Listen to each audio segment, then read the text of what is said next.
Assalamualaikum warahmatullahi wabarakatuh. Saudara-saudaraku seiman seagama di seluruh Asia maupun di seluruh Indonesia yang saya banggakan.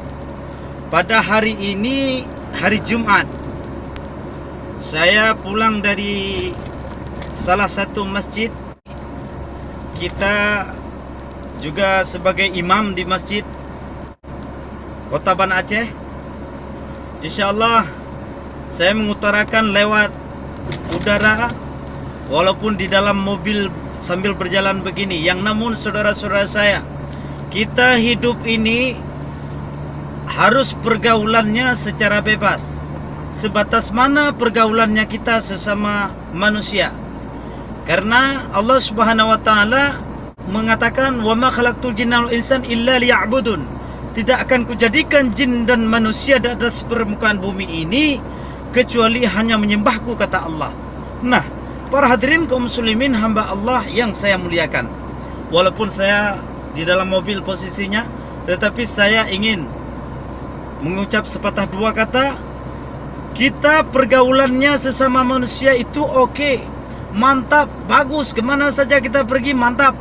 Tetapi ingat saudara-saudaraku sekalian, jangan sekali-kali kita untuk menyetujui hal-hal yang tidak diridhoi oleh agama kita, yaitu agama Islam khususnya. Antara lain, kita sesama muslim mengingat yang bahwa, memutuskan yang bahwa, dan mengambil keputusan kita. Apa? Sebaik-baik orang kafir, sebaik-baik orang kafir itu dia tetap penghuni daripada neraka. Dan juga sebaliknya, sejelek-jelek orang Islam pada akhirnya sudah pasti dia akan masuk ke dalam surganya Allah.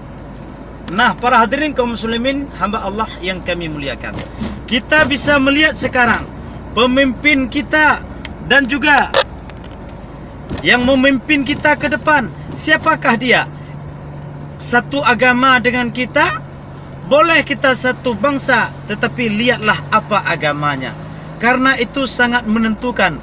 Memilih seorang pemimpin itu tanggung jawab bagi yang memilihnya. Dan juga wajib bagi pemimpin itu apa kehendak rakyatnya. Apabila tidak ada seperti janji-janji yang telah diucapkan, ingat pada suatu saat engkau akan menghadapi akhirat. Janji kamu itu adalah akan dipersaksikan oleh Allah Subhanahu wa taala. Kaum muslimin hamba Allah, calon jenazah yang berbahagia. Juga kita dalam memimpin dalam negeri maupun di dalam rumah tangga kita. Bagaimana cara memimpinnya, bagaimana cara mengaturnya, itu semua ada pada diri manusia. Iya. Kullu ra'in, tiap-tiap kamu itu adalah memimpin. Bagaimana cara memimpinnya, itu terserah pada kamu sendiri. Dan juga pemimpin-pemimpin di dalam keluarga, juga khususnya kepada kepala rumah tangga, itu juga pemimpin dalam keluarga. Itu sangat penting mengatur keuangannya, mengatur waktunya, mengatur segala-gala dalam keluarganya. Bagaimanakah dan uang-uang yang telah kita miliki, karena itu yang kita miliki itu punya hak untuk orang lain. Antara lain punya keluarga kita, punya anak kita, punya istri kita. Dalam surah Al-Anfal mengatakan, alladzina yuqimuna as-salata wa mimma razaqnahum yunfiqun ulaika humul mu'minuna haqqan. Semua rezeki yang ada pada dirimu manusia itu adalah mempunyai hak untuk orang lain. Siapakah? Antara lain anak dan istri kita. Wajib kita berikan. Jangan pernah kita terpikir dalam lubuk hati kita yang dalam, kita selalu belanja untuk membawa ke rumah. 100.000 kita belanja ke rumah, kita terpikir 100.000 saya belanja ke rumah hari ini untuk anak istri. Tak pernah kita pikir yang bahawa itu yang paling manfaat dalam hidup kita. Tetapi habis duit kita berpuluh-puluhan ribu, ratusan ribu, berminum-minum bersama teman di warung-warung. karena kita asik mempertahankan egois, wibawa, dan juga yang bahwa kita yang paling hebat di antara kawan kita.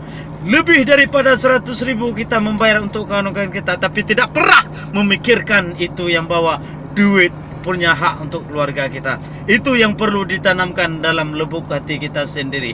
Dan juga sekurang-kurangnya kullu ra'in itu, sekurang-kurangnya kita memimpin adalah memimpin pada diri kita sendiri. Kita juga memimpin apa? Seperti dikatakan dalam Al-Quran, laqad khalaqnal insana fi ahsani taqwim.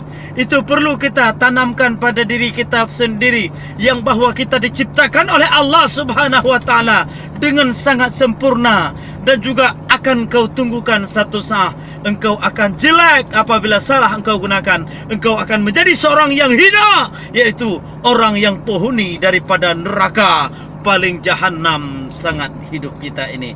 Maka dengan sebab itu, dalam ceramah singkat, tausiah singkat, kultum 7 menit saya ini, walaupun di dalam mobil sambil saya pulang ke rumah, saya ingin menyampaikan beberapa kata-kata untuk saudara saya sekalian umat Islam sedunia, khususnya di Indonesia, dan juga saya dari Aceh mungkin satu saat akan berada di depan mata anda sekalian. Terima kasih. Assalamualaikum warahmatullahi wabarakatuh.